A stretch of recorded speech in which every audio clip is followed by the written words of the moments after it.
Using cruise control inside of the Mercedes 350 is a very straightforward process. And you're using the buttons along the left-hand side of the steering wheel on the bottom. So you could toggle the system on this way, and that's going to give you a little message inside of the cluster screen letting you know that it's turned on.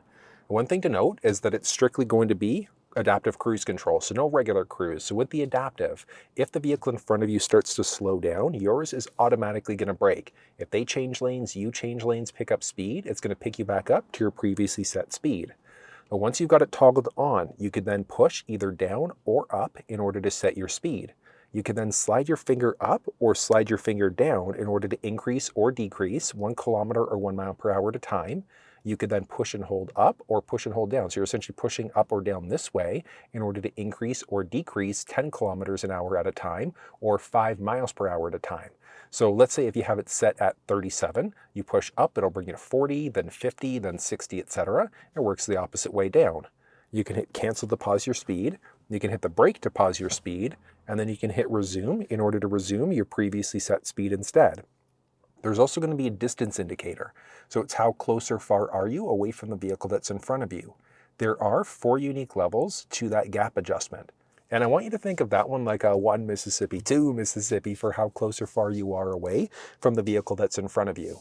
You might be okay for the most part on level 2 on highways or interstates, level 1 on residential streets, but that's going to come down to a matter of personal preference. If you're using the cruise control system and it's snowing outside, you're probably going to want to be on level 3, but ideally level 4 to make sure you've got enough space between you and the vehicle that's in front of you.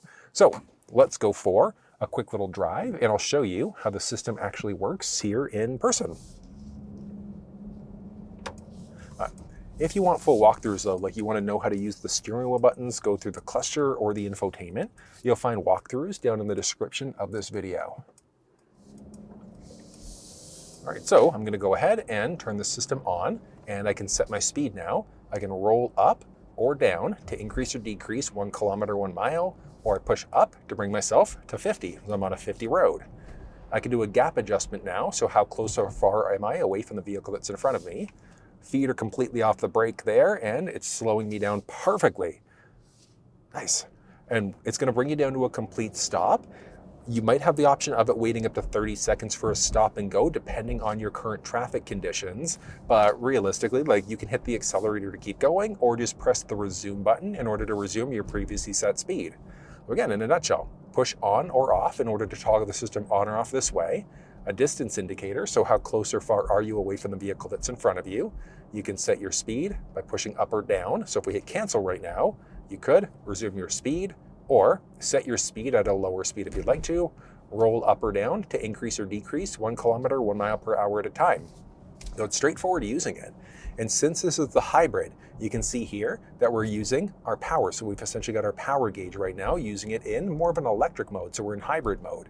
But as the vehicle slows down, you'll notice, look at this, that the charge gauge is dropping even more because it's trying to recapture some of that charge through regenerative braking instead.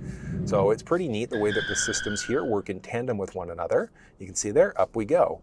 And then as you move into different drive modes, it'll bring out different flexibilities inside of the vehicle as well. But like I said, if you want full walkthroughs on this screen, you'll find it down in the description. But I love that we've got that full stop capabilities. So my hands are off the steering wheel, which I technically need to be on, but my feet are off the gas and the brake. Brings me down to a complete stop and then resuming my previously set speed instead. That's how you use the adaptive cruise control system and understand the hybrid gauges inside of the ride. Thing to point out is that you've got the flexibility of overriding this at any point in time. So if the vehicle is not speeding up as fast as you'd like, you can hit the gas pedal in order to speed up faster yourself if you'd like to. The second that you hit the brake though, it does temporarily turn the system off. So you need to actually go yourself in order to be able to turn the system back on again. But that's how you use the system inside of this ride.